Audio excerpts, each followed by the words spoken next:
Apocalipse capítulo 20, nós vamos ler. Eu vou ler até o versículo 10, mas eu não vou expor sobre todo esse texto, eu vou expor só até o versículo 6, mas é que se a gente não ler o 7 até o 10, vai ficar, parece que está faltando alguma coisa. Então vamos ler capítulo 20, versículo 1 em diante. Então vi descer do céu um anjo.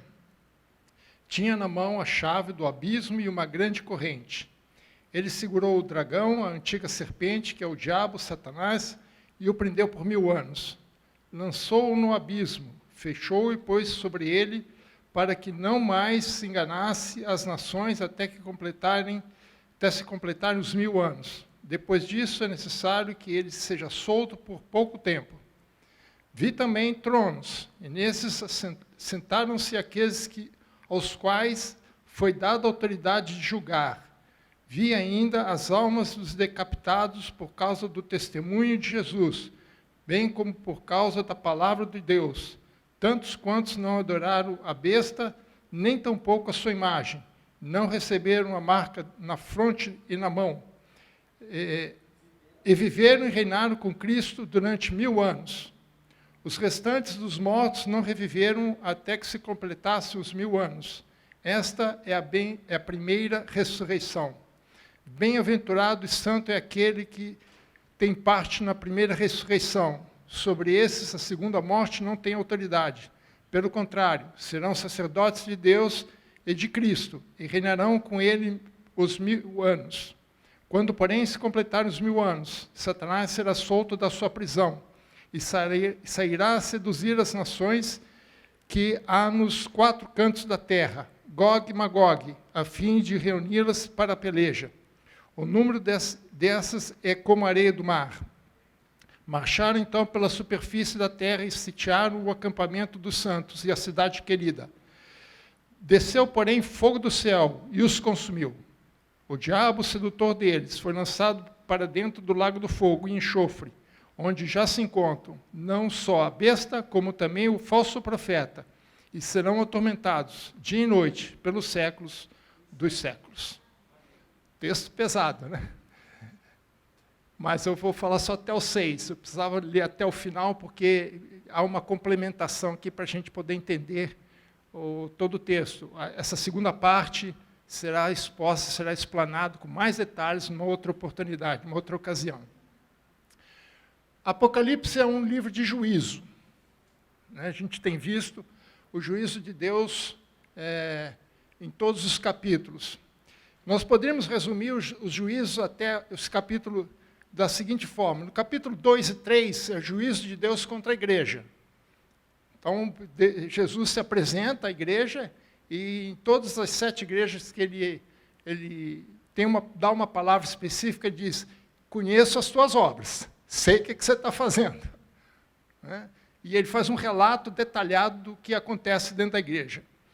E dá a sua posição em relação a isso. Então, primeiro julgamento, primeiro juízo de Deus é sobre a igreja. Deus sempre começa o julgamento, o juízo, na sua própria casa. Então, capítulo 2 e 3. Depois ele faz um julgamento contra os homens. E aí nós temos 3 etapas. A primeira etapa são as etapas dos selos, capítulo 6 a 8. Do 6 ao 8 é a abertura dos selos, nós já começa cada abertura de selo a um julgamento de Deus se realizando. Depois tem as 7 trombetas, do capítulo 8 ao capítulo 11.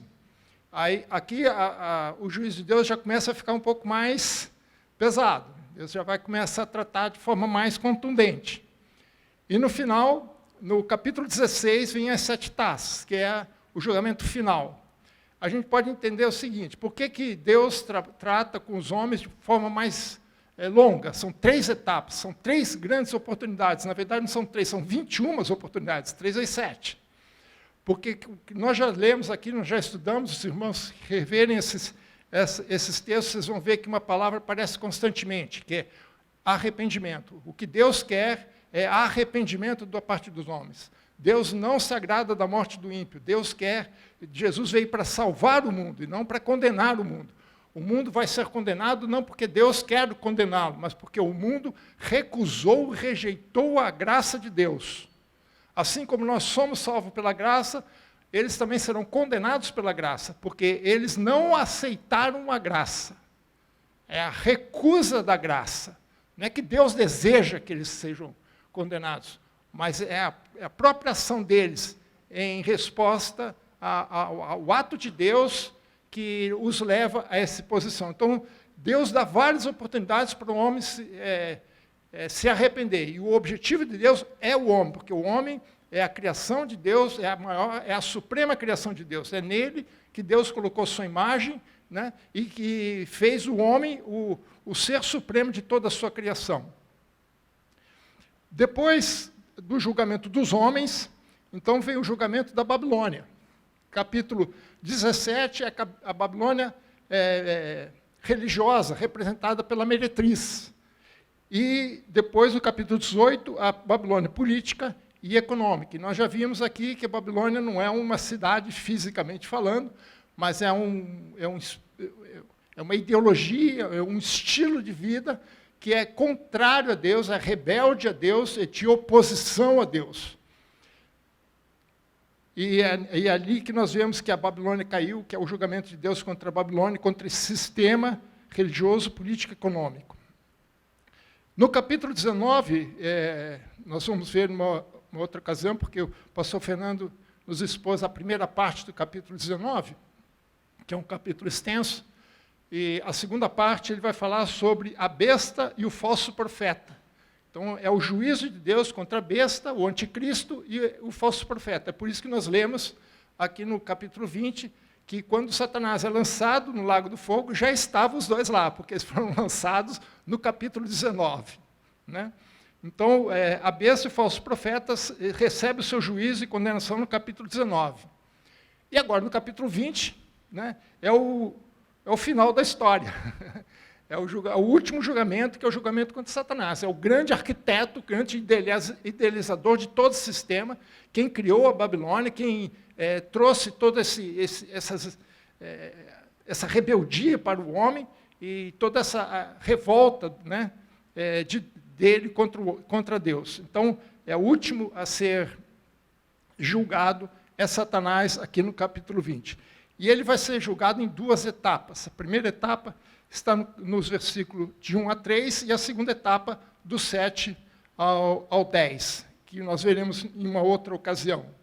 Então, o capítulo 20, principalmente essa primeira parte, é o final dos julgamentos, né, da humanidade e dos inimigos de Deus. Então, como é que se dá esse juízo contra Satanás? Então, versículo de 1 a 3, ele fala sobre o julgamento, a primeira parte do julgamento de Satanás. A primeira parte, Satanás, ele é preso. Né? Veja o versículo 1 e 2. Então vi descer do céu um anjo, tinha na mão a chave do abismo e uma grande corrente. Ele segurou o dragão, a antiga serpente, que é o diabo, Satanás, e o prendeu por 1000 anos.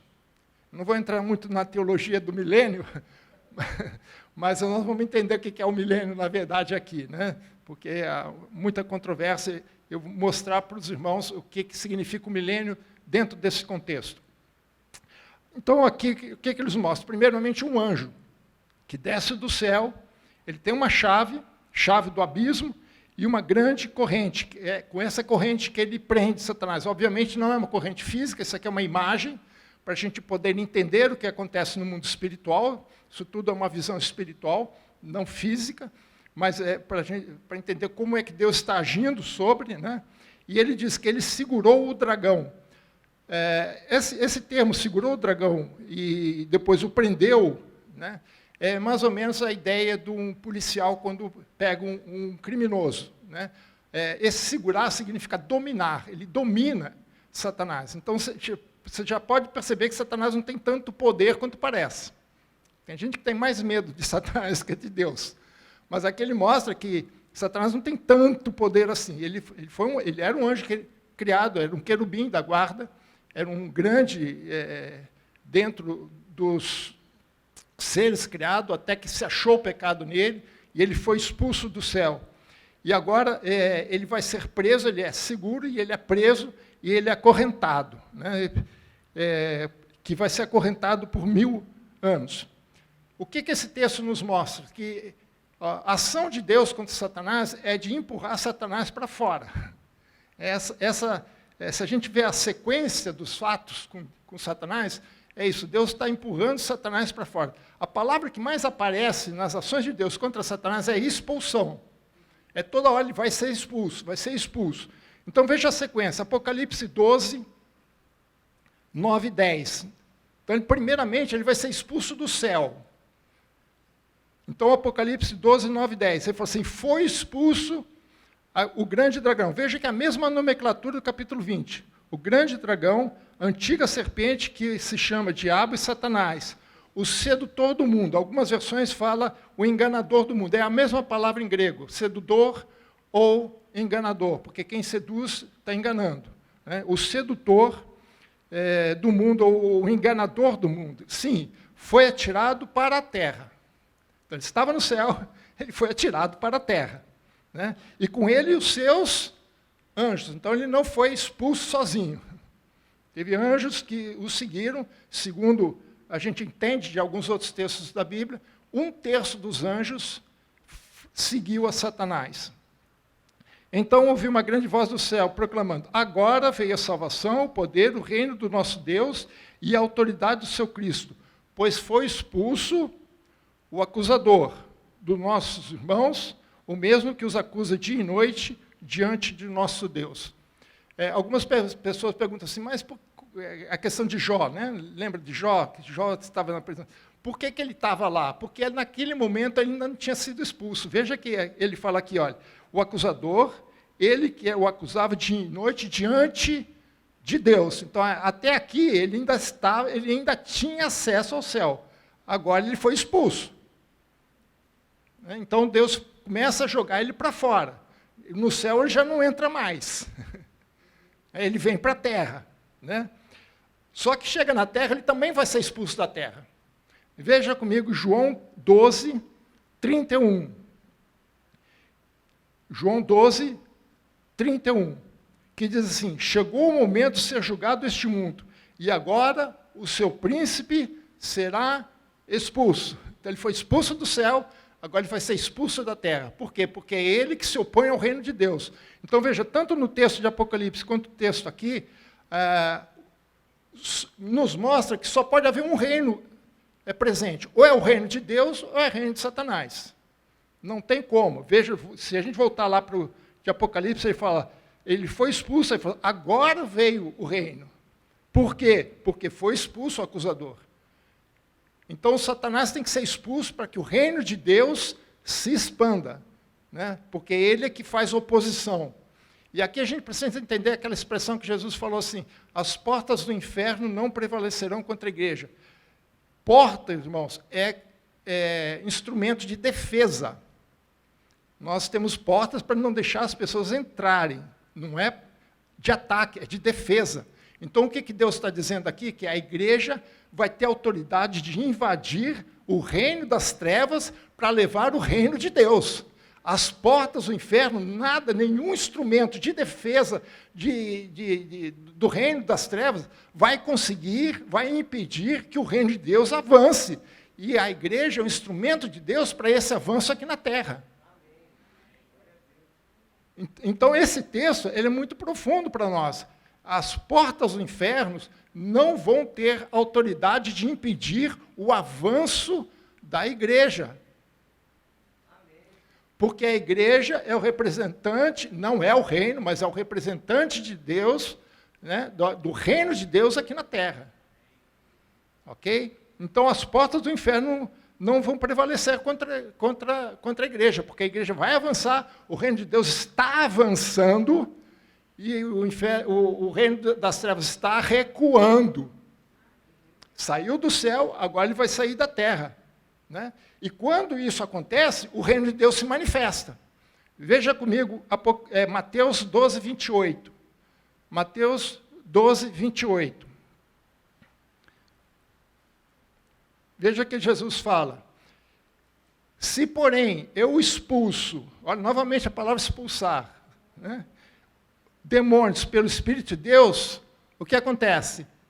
Certamente é chegado o reino de Deus.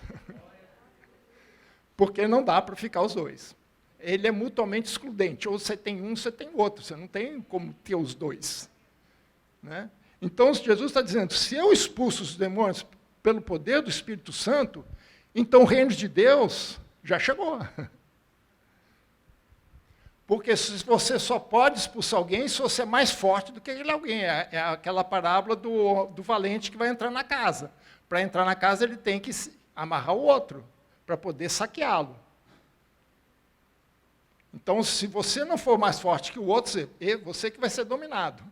Então, Jesus está dizendo que o reino de Deus é mais forte, mais poderoso, e que se o reino das trevas está sendo expulso, está recuando, é porque o reino de Deus é mais poderoso e está avançando. Amém, irmãos? Então, a primeira coisa é que Satanás foi expulso do céu, agora foi expulso da terra, agora ele é preso. Vai para a cadeia.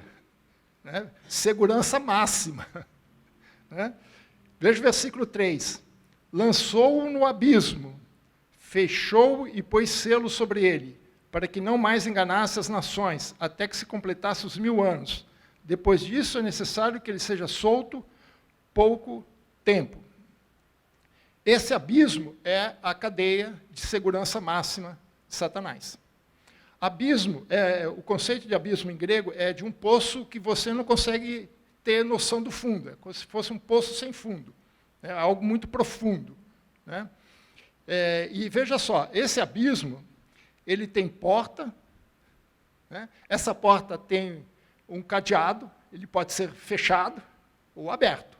Né? Nós vimos no versículo 9, no capítulo 9, 1 e 2, capítulo 9, 1 e 2, você vai ver que há uma chave desse abismo. Capítulo 9, 1 e 2 diz assim, o quinto anjo tocou a trombeta e viu uma estrela caída do céu. Essa estrela lá é Satanás, né? Isaías 14, 12, né? A estrela da manhã, a estrela d'alva, a estrela da manhã. E deixa eu aproveitar aqui, dirimir uma dúvida que sempre aparece, né? Que em Apocalipse 22 fala que Jesus também é estrela da manhã, né? Mas são duas coisas distintas, irmãos. O nome de Satanás em hebraico é Hillel, é nome. Né? Quando foi traduzido para o latim, veio o nome Lúcifer. Então, Lúcifer é a tradução de Hillel do grego, do hebraico, para o latim. Ok? E Hillel, o nome dele, Hillel, significa estrela da manhã. É o significado do nome dele. Apocalipse 22, quando fala que Jesus é a geração e a raiz de Davi, a brilhante estrela da manhã, ali não é nome, ali é título. Ele é estrela da manhã, esse é um título, não é um nome. É como ele é a geração de Davi, né, raiz de Davi. Então é um título, não é nome. O outro é nome, aqui é título. Então são coisas diferentes. Ok? De aproveitar, limpar isso aqui, porque vira e mexe, o pessoal tem dúvida. Mas é a mesma coisa? Não, um é nome, outro é título, são coisas diferentes. Né? Então, essa estrela caída, por isso que é a estrela da manhã, ele se refere a Satanás, porque o nome dele é estrela da manhã, o nome dele em hebraico significa estrela da manhã, ou em latim também, e foi dada a chave do poço do abismo. Então, alguém deu para ele, porque ele não tinha essa chave, ele recebeu essa chave, a chave significa autoridade, quem tem a chave pode abrir, pode fechar, só quem tem a chave. Né? Então, ele recebeu a autoridade para abrir esse poço que estava fechado. Né? E ele abriu o poço. Então, é um poço que tem uma abertura, uma porta, algo assim, uma tampa, que é trancada, e que agora Satanás, no capítulo 9, ele abre e sai aqueles demônios. Quem são esses demônios? 2 Pedro 2,4. 2 Pedro 2,4, que diz assim, ora, se Deus não poupou os anjos, quando os anjos pecaram, antes precipitou no inferno, os entregou a abismos de trevas, reservando-os para juízos. Então, já lá na queda dos anjos, de Satanás, com os seus anjos, seus seguidores, muitos desses anjos já foram presos nesse abismo, e Deus já colocou uma chave lá. Esses anjos que saem no capítulo 9, são esses que estão presos desde o tempo da queda. E aqui uma palavra importante é inferno. 3 palavras que aparecem no grego de inferno. A primeira é Hades, é o mais comum. E a gente precisa analisar o significado dele em cada texto, porque Hades, em grego, significa lugar dos mortos, é para onde o morto vai. Nem sempre é algo negativo, né? É lugar de morto, né? O outro é Geena, ou Geena, que seria a pronúncia correta, que vem do hebraico, é uma forma grega de falar o termo em hebraico, que significa Vale dos Filhos de Inom. Depois, se quiserem, por curiosidade, pode ler em 2 Reis 23:10.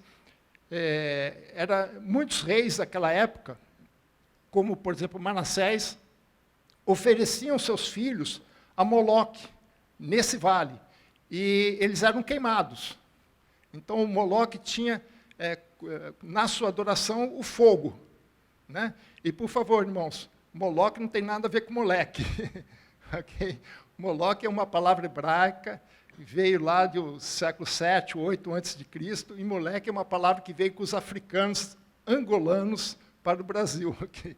Quando veio a escravatura para o Brasil. Então, não tem nada a ver moleque com Moloque, como alguns acham. Okay? Vamos tirar isso da cabeça. A terceira palavra é tártaro. A palavra tártaro, em grego, equivale, no seu significado, mesmo que Geena. Na mitologia grega, o Hades ele era composto por 3 áreas. O primeiro era o Hades mesmo, onde as pessoas chegavam, né? E eles eram julgados ou por Hades, que é o nome do responsável por aquele reino, que ele é irmão de Zeus e Poseidon, ou por alguém que ele determinava. E, dependendo do julgamento, ou eles iam para o Tártaro ou para os Elísios.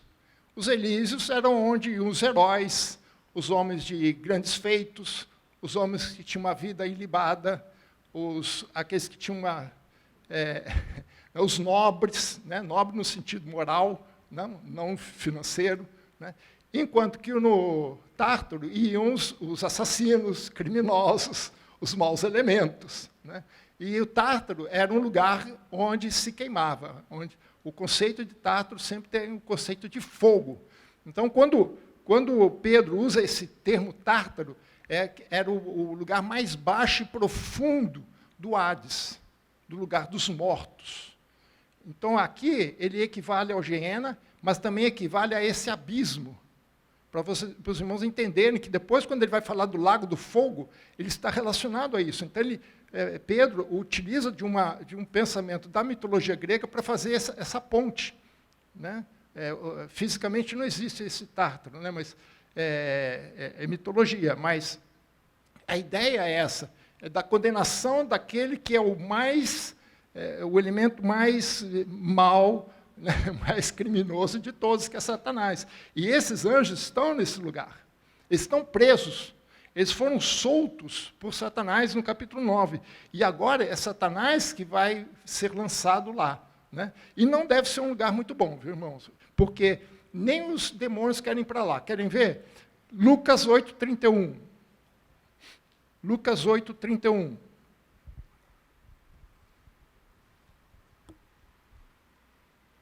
Jesus vai expulsar o demônio de um rapaz que ele tinha uma legião de demônios. E veja que o que eles pedem para Jesus. Rogavam-lhes que não os mandasse sair para o abismo. Nem eles queriam ir para o abismo. Então não deve ser um lugar muito bom para ir, não, irmãos. Então, esse é o lugar onde esses anjos, né, caídos, depois se quiserem ler também, Judas 1:6 também fala a mesma coisa, onde eles vão ser lançados, eles vão ser presos e vão ficar lá até a sua condenação final. Então, pegando essas ideias, o que nós podemos dizer acerca dessa prisão. A prisão não é física, né? Mas é uma maneira de dizer que Satanás foi limitado nas suas ações e nas suas atividades, né? Mas ele não foi imobilizado de forma total. Ele não perdeu toda a sua força, ele não perdeu a força, ele foi limitado na sua ação.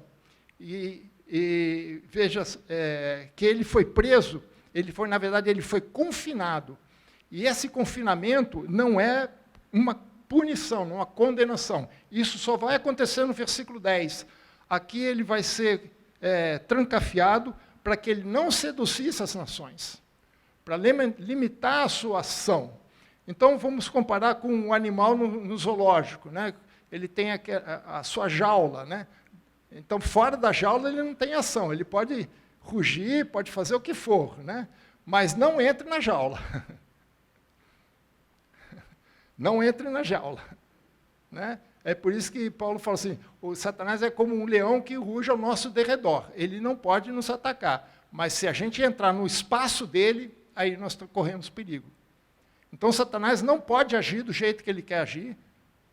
Deus o limitou, né, para que ele não agisse sobre as nações, até que se completasse esses 1000 anos. Agora, esses 1000 anos, né, também é um número simbólico, não é literal. Esse número 1000 significa 10 vezes 10 vezes 10. É um número, 10 ao cubo, né, 10 elevado a 3. Então, é um período de tempo em que Satanás será preso e confinado, sem que ele possa agir de forma plena e total sobre a humanidade, para que os propósitos de Deus, nesse período, sejam cumpridos.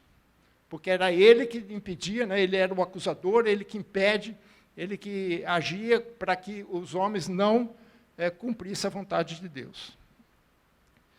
Então, nesse período, ele vai ficar confinado, e depois ele será solto. Né? No versículo 7, nós vemos que ele vai ser solto, ele vai voltar a agir. Né? No versículo 7, que ele fala que ele foi completados os 1000 anos, Satanás será solto. Né? E ele vai voltar a agir da mesma forma que ele agia antes, só que de forma muito mais agressiva e muito mais violenta. E aí nós vamos ver no próximo capítulo, não percam. Né? Então, Satanás está preso, limitado, sem poder agir de forma plena como ele queria. Ele não perdeu seu poder, não perdeu sua força, mas ele está limitado por essas algemas. Versículo 4. Vi também tronos, e nesses sentaram-se aqueles aos quais foram dados a autoridade de julgar. Vi ainda almas dos decapitados por causa do testemunho de Jesus, bem como por causa da palavra de Deus, tantos quantos não adoraram a besta, nem tampouco a sua imagem, nem receberam a marca na fronte e na mão, e viveram e reinaram com Cristo durante 1000 anos. Precisamos entender a cena. João viu 2 cenas simultâneas, não foram cenas sequenciais. Ele viu uma coisa, depois ele viu outra. São eventos que estão acontecendo simultaneamente que ele está vendo. Ao mesmo tempo que ele está vendo Satanás ser preso, ele também está vendo pessoas ao lado, que são essas descritas no versículo 4. Então, toda essa cena, elas se passam ainda no céu. Né? Nós podemos ver isso por dois motivos. Primeiro, que ele vê tronos. Na Terra só tem 3 tronos que Apocalipse nos apresenta. Né? O trono de Satanás, que está no capítulo 2, versículo 30, né? O trono de Satanás, 2:30. O trono do dragão, no capítulo 13, versículo 2, 13, 2. E o trono da besta, capítulo 16, 10. Né? Capítulo 16, 10. Então, são 3 tronos que estão na Terra. Todos os outros tronos estão no céu. Né? Então, ele viu tronos. Né? E ele também viu almas, ele não viu corpos, não eram pessoas, ele não viu corpos de pessoas, ele viu almas de pessoas. Né? Porque os corpos nós vamos ver só depois, lá no capítulo 20, depois do versículo 11 em diante. Então, ele está vendo toda essa cena no céu. Né? E ainda ele fala de pessoas que morreram. Né? Então, quem que essas pessoas que ele viu aqui no trono e as almas dessas pessoas? É a igreja triunfante. É a igreja que já passou pelas suas lutas. Nós somos a igreja militante. Mas nós também somos triunfantes, porque em Cristo, Cristo sempre nos conduz em triunfo, né? Mas eles já cessaram a sua luta. Nós continuamos a nossa milícia, a nossa militância espiritual, né? Não ideológica, mas espiritual. Nós ainda estamos na nossa batalha.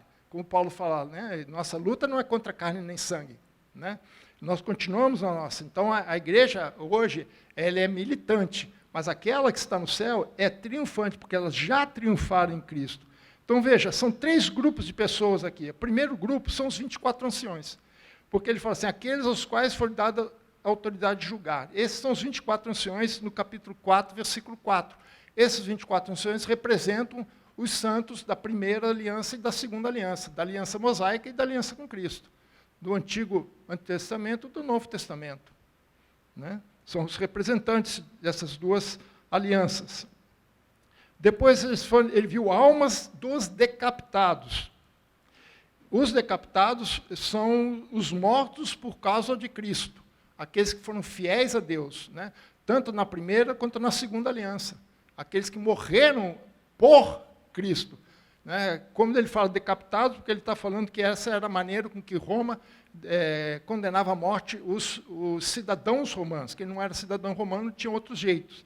Mas aqui ele usa esses decapitados como uma forma genérica de todos aqueles que foram mortos de alguma maneira pelas perseguições ao longo de toda a história, né, não só ele estava naquele momento presente ali do final do primeiro século, mas a história continua e até hoje nós temos, né, pessoas que têm morrido, né, nós sabemos disso, né?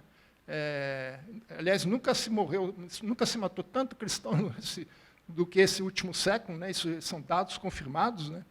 Então, essas almas decapitadas são as pessoas que morreram por Cristo, por conta de Cristo, porque ele fala assim, olha, por causa do testemunho, bem como por causa da palavra de Deus, né? Como o próprio Jesus fala lá nas igrejas, né? É ser fiel até a morte. Esses são os que foram fiéis até a morte e morreram por Cristo. E o terceiro grupo é tantos quantos, né? Tantos quantos não adoraram a besta, nem tampouco a sua imagem, e não receberam a marca na fronte e na mão. Esses são todos aqueles que se mantiveram fiéis, não foram mortos, né? Não foram martirizados, mas sofreram as perseguições e se manteram fiéis a Cristo até a sua morte, que foi morte natural, não foi morte por martírio. Então, aqui representa os 3 grupos de pessoas que são fiéis a Deus, tanto na antiga quanto na nova aliança. Então, essa é a igreja triunfante. E qual vai ser a recompensa dessa igreja? Viveram e reinaram com Cristo. Essa é a recompensa. Então, a recompensa pela fidelidade, por ser fiéis até a morte, por se manter firmes nos seus propósitos, na sua aliança com Deus, é viver e reinar com Cristo. Amém? E no versículo 5, ele fala, os restantes dos mortos não reviveram, até que se completasse os 1000 anos. Essa é a primeira ressurreição. Ou seja, lá viveram e reinaram com Cristo. Primeira ressurreição, recompensa pela fidelidade. Aqui não reviveram, é a recompensa pela infidelidade. Seguir a Cristo tem seu preço.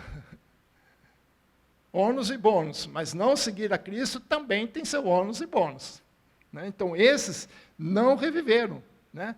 Até que se completasse os 1000 anos, até que se completasse esse período de tempo no qual Deus vai cumprir os seus propósitos, em que Satanás estará preso, estará confinado, enjaulado, limitado na sua ação, para que todos os propósitos de Deus se cumpram, para que toda a humanidade tenha a oportunidade de ouvir o Evangelho, ter a oportunidade de receber a graça ou recusar a graça, isso é um problema pessoal, né? Mas aqueles que foram fiéis vão viver e reinar com Cristo, e os que não foram fiéis vão ficar mortos até a segunda ressurreição. E o que significa a primeira ressurreição? Essa ressurreição, obviamente, como eles estão no céu, estão falando de almas, né? Há outros textos que nós podemos balizar nisso, é quando você se converte, quando você nasce de novo em Cristo. Né? Paulo fala que nós somos ressurretos em Cristo. Né? Nós estávamos mortos. Se nós revivemos, é porque nós ressuscitamos. É por isso que a nossa comunidade chama Nova Vida, né? Porque Deus nos deu nova vida em Cristo, é uma nova vida. Essa é a primeira ressurreição é espiritual. Se a pessoa está morta espiritualmente, ela tem que ressuscitar espiritualmente. Vai ter uma segunda ressurreição, que é a ressurreição dos corpos. Aí nós vamos ver mais para frente, que o mar vai dar os seus mortos e coisa e tal. Aí é o dos corpos, aí é outro momento. Mas se você não passar pela primeira ressurreição, você não vai passar pela segunda. Assim como, se você passou pela primeira ressurreição, você não vai passar pela segunda morte, porque vai ter uma segunda morte. Assim como vai ter uma segunda ressurreição, vai ter uma segunda morte. Quem está em Cristo e vai viver, não vai sofrer a segunda morte. Versículo 6. É o ponto auge desse texto, irmãos. Bem-aventurado e santo é aquele que tem parte na primeira ressurreição. Sobre esses, a segunda morte não tem autoridade. Pelo contrário, serão sacerdotes de Deus e de Cristo, e reinarão com ele os 1000 anos.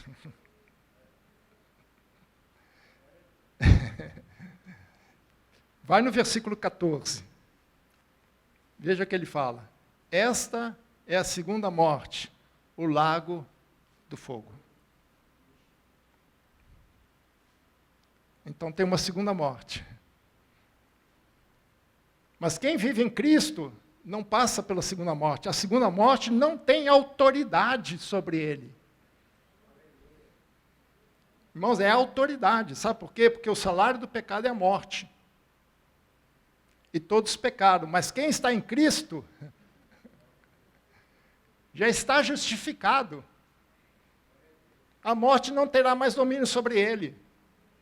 A morte não tem mais autoridade sobre ele.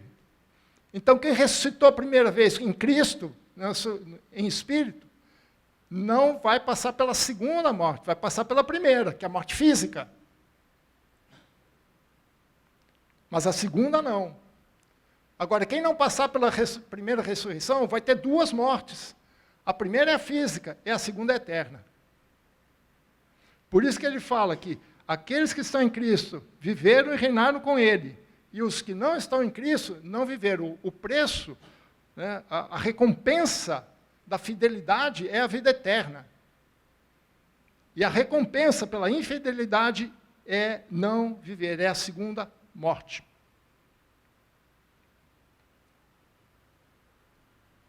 É interessante que eu estava conversando hoje de manhã com o pastor, ele estava falando assim, a gente sempre fala das 7 igrejas, né? 7 selos, 7 trombetas, 7 taças, mas também tem 7 bem-aventuranças. Né? A gente quase não fala. Essa é a 5ª bem-aventurança. Então, bem-aventurado e santo, porque é reservado por Cristo, separado por Cristo. E a morte não tem mais autoridade. Satanás também não tem mais autoridade. É lógico, temos que manter a nossa fidelidade. Nós vimos sobre a meretriz é a igreja infiel. Existe a igreja fiel e infiel. Né? Então, essa é a 5ª bem-aventurança. É a primeira ressurreição. Nós não temos mais que passar pela segunda morte. Né? A morte não tem mais autoridade. Pelo contrário, se você acha que você vai ficar em casa tomando água de coco, está enganado. Veja só que fala assim, serão sacerdotes de Deus e de Cristo, e reinarão com ele os 1000 anos. Posição de autoridade, nós vamos ter muito o que fazer, irmãos. Né? Vamos ser sacerdotes de Deus. né? E vamos ter trabalho, vamos reinar, né? Com Cristo.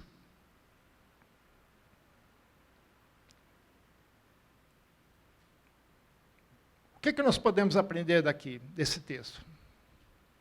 Tem 3 lições, ou 3 entendimentos, né, conclusões que nós podemos aprender aqui, que eu acho que a igreja precisa manter isso na sua cabeça. Lembre-se que Apocalipse, uma das razões que se escreveu Apocalipse, é para fortalecer o povo nas perseguições. Deus já está contando o final da história. Você sabe qual vai ser o resultado. Então, a primeira conclusão, ou o primeiro ensinamento que eu vejo daqui, que a igreja precisa aprender. Primeiro, Jesus foi e sempre será o vencedor. Então, vou repetir, Jesus foi e sempre será o vencedor. Apocalipse 17, 14. Muitos comentaristas consideram esse aqui o versículo mais importante, que é o versículo-chave de Apocalipse. Veja que diz, 17, 14. Pelejarão eles contra o Cordeiro, e o Cordeiro os vencerá. Pois é o Senhor dos senhores, o Rei dos reis. Vencerão também quem? Os chamados, eleitos e fiéis, que se acham com ele. Todos, 100%, que se levantaram contra Cristo, perderam. Todos. E nós lemos aqui os julgamentos contra quem? Contra o anticristo, contra a besta, contra a meretriz, contra a Babilônia. Todos eles caíram. Jesus não perdeu uma, irmãos. Às vezes a gente pensa que perdeu. Satanás, quando viu Jesus morto na cruz, ele pensou que tivesse vencido. Mas o enganador foi enganado. O enganador foi enganado. A derrota, a suposta derrota de Cristo foi, na verdade, a derrota de Satanás. Foi ali que ele foi expulso, porque ali ele perdeu o seu poder. Não tem ninguém, nem aqueles que têm a marca da besta, ninguém que se levantou contra Cristo venceram. Jesus foi e sempre será o vencedor. Segunda lição. Eu vou me manter no autor, João. Né? Primeira carta de João, capítulo 5, versículo 4 e 5. É a nossa fé que nos faz vencedores. Veja que no versículo de Apocalipse ele fala dos fiéis a Cristo, fidelidade, é ter fé em Cristo. Veja só, 1 João 5, 4 e 5. Porque todo o que é nascido de Deus vence o mundo. E essa é a vitória que vence o mundo, a nossa fé. E quem é que vence o mundo, senão aqueles que creem ser Jesus, o Filho de Deus? Muitos estudiosos dos textos joaninos acreditam que todos os textos dele foram escritos no final da sua vida. E principalmente as cartas foram escritas depois que ele saiu de Patmos. Que talvez ele tenha escrito primeiro Apocalipse, depois as cartas, e quem sabe talvez até mesmo a carta de João. Existem evidências para isso. Então, tanto o Evangelho quanto as 3 cartas teriam sido influenciadas pelas visões que ele teve em Apocalipse. Então, ao ver a vitória de Cristo, e ver quem foi vitorioso com ele, que a igreja triunfante, aqueles que foram fiéis a ele, então ele percebeu, né, e ele faz essa afirmação. Porque todo aquele que é nascido de Deus vence o mundo. Né? E essa é a vitória que vence o mundo, a nossa fé. É a nossa fé que nós nos mantemos firmes nessa caminhada, apesar de todas as lutas. Nós estamos vendo aí que um vírusinho já está abalando o mundo. Um vírusinho. Né? Mas a nossa fé vence o mundo. Então, precisamos ser fiéis, precisamos manter a nossa fé. Poder dizer, como Paulo falou no final, né? Completei a carreira, guardei a fé.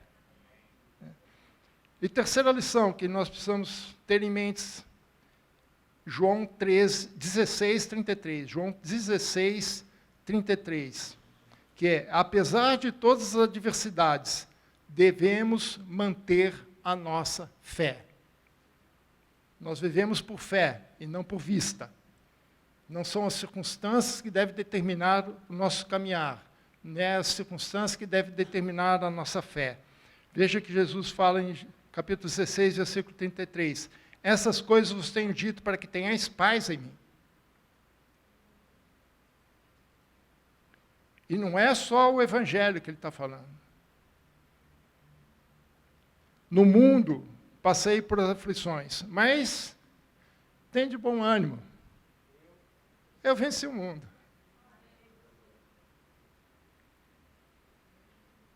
Por isso que Jesus fala, né?